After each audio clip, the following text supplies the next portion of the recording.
What up, YouTube? I hope you guys had a great weekend. How was yours? Did you have fun? Great. Myself, I was digging out some sweet potato for my dad because he had a strong pain in his back, so I helped him out. It was actually a pretty tough exercise though. I enjoyed myself so much. For 2 weeks, I leave them alone and keep them cool in a warehouse. In the meantime, the taste will be much sweeter. After that, I'm gonna make some special cuisine in combination with a sweet potato that's called satsumaimo in Japanese. I updated it on Instagram, so please look forward to it. Sounds cool? Fantastic! Now, let's go dig into today's video. Black Monday with Mabu. Welcome back to another episode of Black Monday with Mabu. I believe I don't have to introduce myself again, but for those who are new, my name is Mabu Nakagawa, doing YouTube in Japan for like 3 years.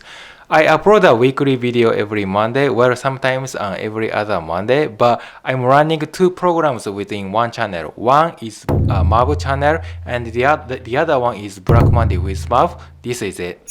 In this content, it is designed for those who are working so hard for their stupid company from Monday to weekend. If you are a freaking workaholic, I know you guys are so sleeping all over the weekend, but if you don't want to go back to work on Monday, my content should be worth watching for you. If you felt much better after watching this video, then give it a like and subscribe to my channel, or you're gonna be able to have a great Monday for you. I promise. So what's coming next? Here we are, baby. Oh! Today, briefly, I wanna go over with how to educate your employees at work. When you get promoted at the position of store manager, supervisor, or whatever, like the responsible person in charge of your department at the company, you need to manage human resource, right? You have to run your business with your assistant, secretary, or staff who works for you. In Japan, if I call myself manager, you are my subordinate. Well, in America, I know we do not really call you that way, but in Japan, let me just say we have hierarchical organizational structures, which relies on having a different levels of authority, more like the decision-making process flows from the top down. Traditionally, general upper directors in a big company like Toyota, Honda, Toshiba, and more had followed the hierarchical structure in a rigid, strict, and formal business manner, and indeed that functioned the most during the 1980s and 1990s, for example. However, let's say now that we have diversified a wide variety of business opportunities, we can make money remotely, like you work from home, stock investment as I do. And if I just pick up a practical example, Uber Eats would be definitely a new business style which went viral nationwide during the 2010s. That also means we can make money more individually, right? We don't have to belong to a big company anymore.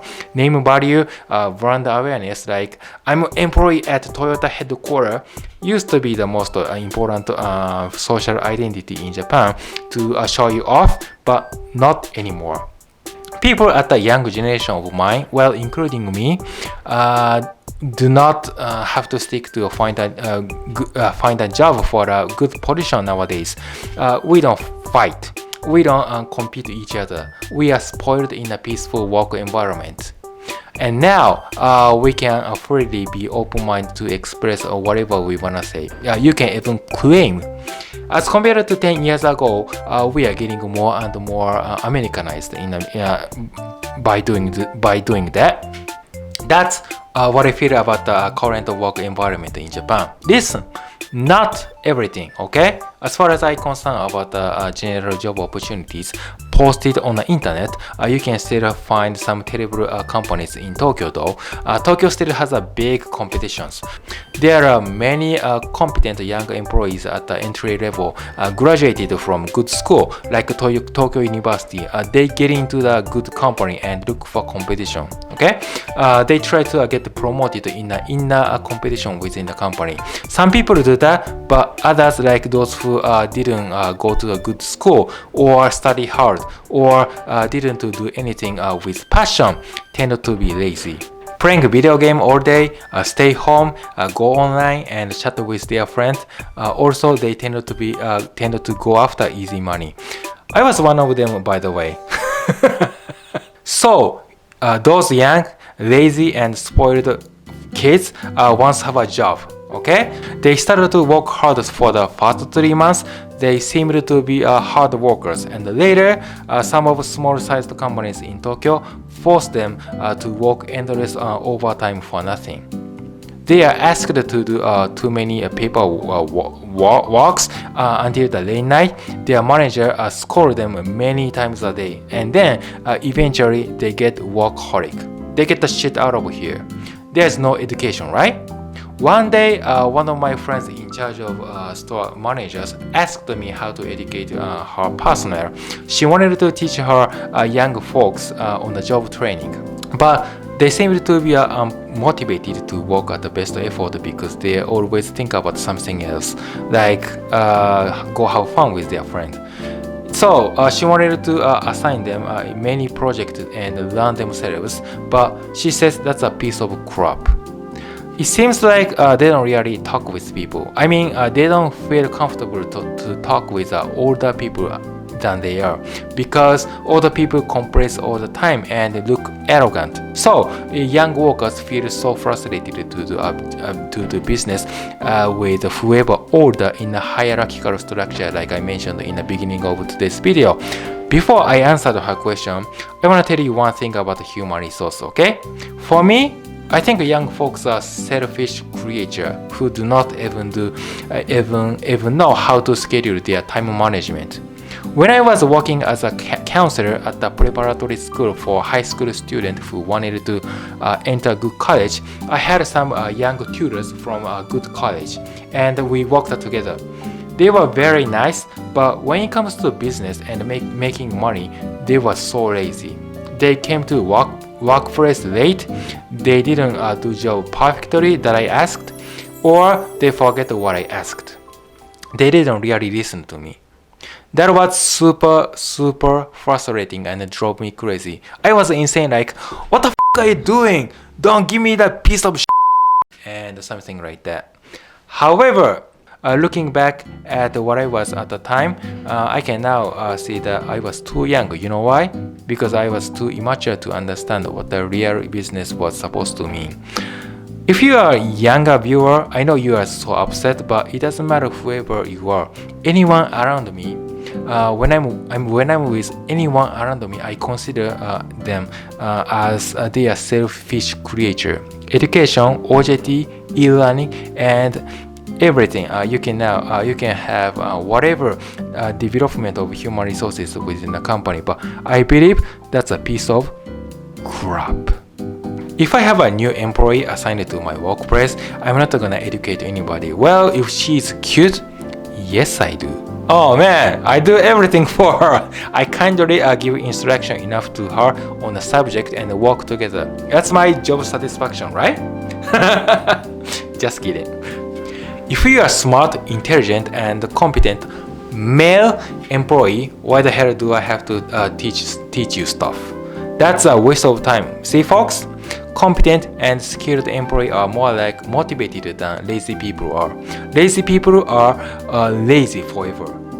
That's my definition about the human resource. I think that's all. Very simple definitions, right? When I invite a new employee in my workplace, I usually question him why he's here. What is the purpose of being here? For money? Of course. For your job career? Why not? For your family? That's great. But the point is that it doesn't really matter what the fuck he says. I would kindly tell him this is not the place for you.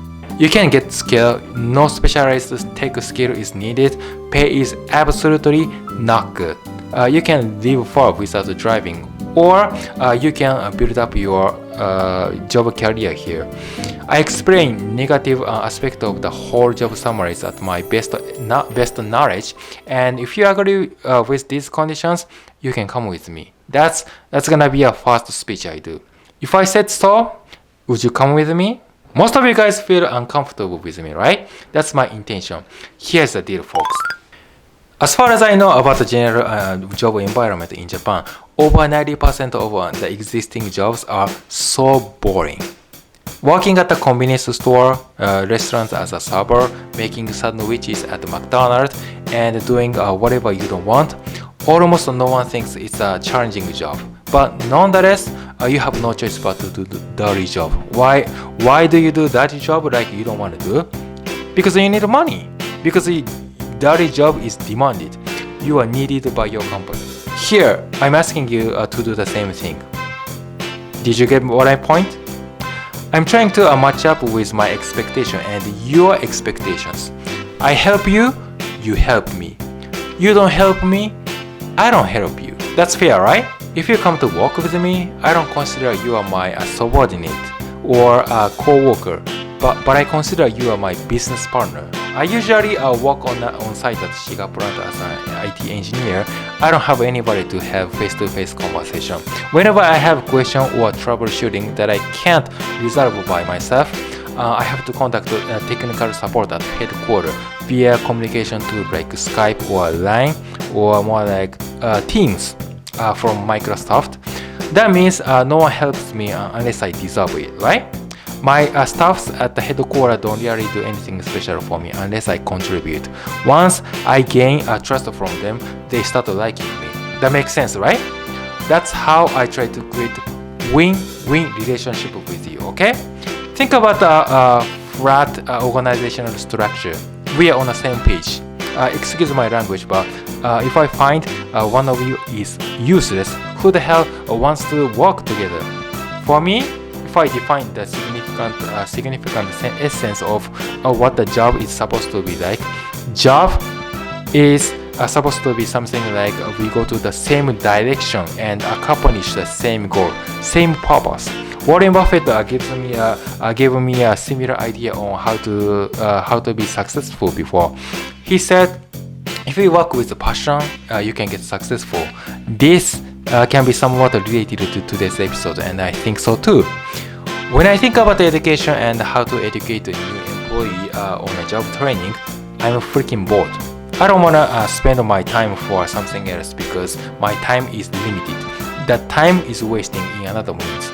So I think you don't have to be so patient. Yeah, if you wanna leave a company, that's fine. But you need to be persistent about the changing attitude on workplace diversity because your company doesn't always give you the best position for you. Sometimes you need to meet their demand and your company's expectations. It's okay if you are self-employed or you are free.